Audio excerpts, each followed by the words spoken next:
Earlier on in this draft process, if you followed me on Twitter, you would have seen my first mock draft. And this name came up. On my first mock draft, I did take Jermaine Johnson in the first round. I took him around 21. This was before the actual, playoffs started and everything. I was just trying to get my feet wet. Jermaine Johnson was a name that I loved. When I first saw him, I really thought his athleticism, his power, I really thought it was something that the Philadelphia Eagles could use. Now, he went to the Senior Bowl and had a heck of a week. Obviously had a very good Senior Bowl week. People loved what he had to offer. But I feel like people are getting a little bit too high. So let's talk about it.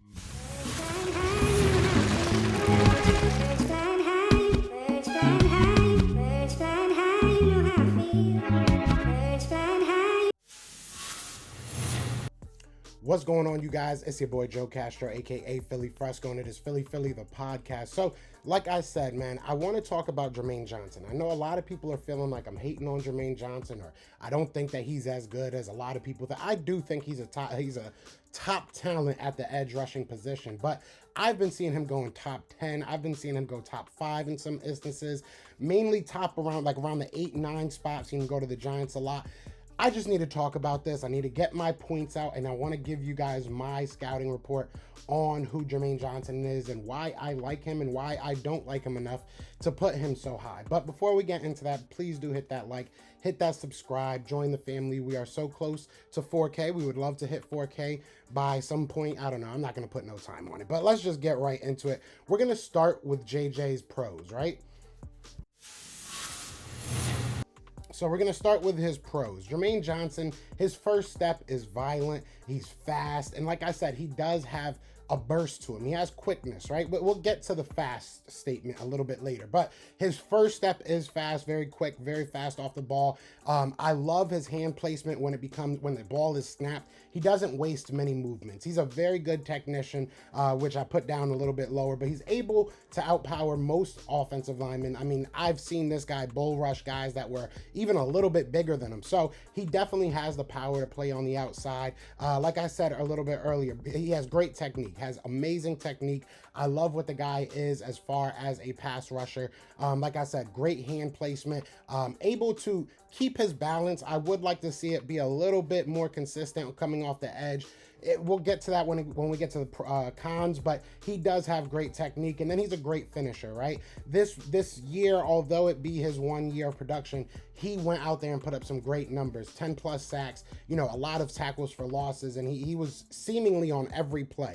Every time you looked at a stop being made, especially in the backfield, I feel like you saw number 11. So I really, really like what this kid is. Like I said, he has a very, very unique, combination of that speed, that power that you don't see much. And he does have a lot of well-rounded attributes to him. So I do like him a lot. But the one thing that really, really sticks out to me is his lack of production, lack of years in the college football ranks. So we really are only going off 1 year. Like I said, it was a great production, and I liked what I saw out of him. And there's I think that there's so much upside to this kid. And in many other drafts, he might go top 5 for me. Even as a defensive line, I don't even think he's one of the top 5 defensive ends that are going to be coming off of this draft, which we'll get into. But either way, I mean, so let's get to the cons here. And these are the stuff that's holding me back. And it might seem small because it is, but it's such a crowded room when it comes to this defensive end. You have so many guys that can do so many different things. But let's get into the cons real quick. So, like I said, 1 year of production, right? Jermaine Johnson only has this past year for FSU of production. That gets you a little bit worried. I mean, you want to see somebody, especially somebody that's been in the ranks for, I think, 3 years he's been in. I want to say he's a junior now, but I could be wrong about that. Either way, somebody that's been in the game long enough, obviously had to transfer from Georgia to come over here and get some playing snaps. I say here because I do live in Florida, but he came over here, had a great year, but it is 1 year of production. It does worry me a little bit that, it could just be a flash in the pan, but it is what it is. He has good speed off the edge, but not great. Like I said a little bit earlier, I said he needs to be a little bit better balanced, and that kind of goes with the speed off the edge. He's able to make dips off the edge, but a lot of times he's either a little too high, like his chest is way too high, and it just feels like it's a lot easier for offensive linemen to stop you, especially once you get to this level. But, you know, he needs to be a little bit more balanced. There was times that he would just fall flat on his face. He reminds me kind of like a more productive Brandon Graham, excuse me. He seems like a guy that just, he's getting to the quarterback in the college ranks, and that's awesome. I just don't know if he has the move set to really make that translate to the next level. I like him a lot. I just get nervous, you know, and like I said, there's a lot of guys in this draft right now that possibly could go ahead of him. So I want to go over that as well, because I think, like I said even earlier, in a different draft, he might go way higher than, you know, I have him. I think he's like a 20 to 32 type guy. I think someone in that range would really, you know, benefit from getting somebody like him, especially if these other guys are off the board. So like I said, the top edge rushers to me right now, that left side is my top 5, if I'm being 100% honest.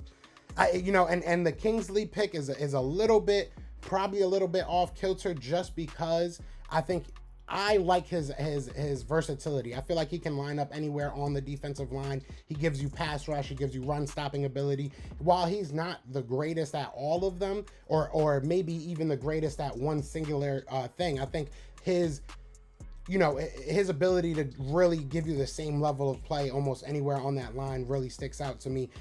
So I have him at number 5. I got David Ojabo, a guy that honestly is just uber seal. Like, the ceiling is crazy high for a David Ojabo, so I had to put him in there.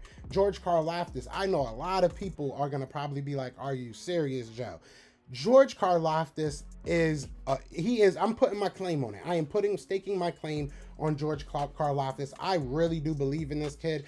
I think that he is just a master technician. I think that, you know, and I've said this before, we've heard the saying, you know, hard work beats out talent when talent doesn't work hard. And I feel like George Karlaftis, his hard work, his technique, all the boring stuff about a defensive end is what's going to make him just really pop off in the NFL. And that's really my opinion. I just really feel like he's going to come at you, you know, throughout the game with different techniques, with different styles of play. He can beat you with speed. He can beat you with power. So I have him up there. I got Kayvon Thibodeau and then Aiden Hutchinson. I don't think either of those are really, you know, a surprise, even though I've seen some people saying Kayvon is falling down their, you know, list. But then I even have Trayvon Walker a little bit ahead of him. Maybe this is like a, you know, 6A, 6B situation. I'm not really too mad at either one of them, but I love what Trayvon Walker is. Again, another guy that is versatile. You know, he was able to stay in Georgia and play on that defensive line and be productive when given the opportunity. So I like a Trayvon Walker, and I like Jermaine Johnson. And realistically, all 7 of those guys have a possibility of going off in the first round and in the early second round. Like, all these guys are really good. And even the guys I have, you know, listed after that, the DeMarvin Leal, the Arnold Abikidi, I can't say his name, Abikidi, I think is his name, Penn State, shout out to him. I'm sorry if I'm saying your name wrong. And then you got Boye Mafe, who I'm seeing, you know, early to mid second round a lot in these drafts. So, I mean, you have so much talent at the edge rushing position that I don't want to fall in love with Jermaine Johnson off of his, you know, Senior Bowl performance. While it was great, and I think that it's something that you have to look at, I'm not here to say, I'm not going to be here and say that what he did at the Senior Bowl outweighs the tape of these other guys. Like I said, you got a Trayvon Walker that you got tape on. You got a George Karlaftis, you got a lot of tape on. David Ojabo is probably the only guy in that list that really, you don't have the tape that you do like on other guys, you know what I'm saying? Like, David Ojabo is a very raw talent as well. So I can see maybe you giving me an argument that you can say they're both in the same ranking. I just don't see it. I just think that Ajabo's athleticism is crazy, like off the charts crazy. So I don't know, man. I like Jermaine Johnson, but like I said, he's probably like, if I'm being fair, probably like the 5th defensive end that's coming off the board for me. If I'm taking edge rusher, he's probably like the 5th guy I'm looking at. But that's not to say that he doesn't go a lot higher than I'm even thinking he will, because a lot of these guys might go top 10. Like, you know, you look at Aiden Hutchinson, Kayvon Thibodeau, they're looking at top 5, right? You look at George Karlaftis, he might go top 10. So you're left with 3 guys, 4 guys, you know, in the last 20 picks. So it really depends on how it falls. But as far as rankings, you know what I'm saying? As far as how I rank these guys, I don't have Jermaine Johnson as high as a lot of people do. And that's just my opinion. Like, I mean, it is what it is.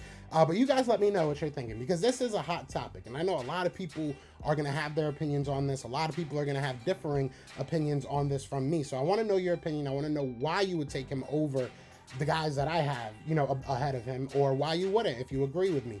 But other than that, I just wanted to make this video. I'm probably going to go live a little bit later on and react to some of these mock drafts that I've been seeing, because they are wild. You know what I'm saying? They are wild, but I love it. So y'all let me know what y'all think. Other than that, y'all know what it is. It is Fly Eagles Fly, and we are out here. Peace. Everywhere.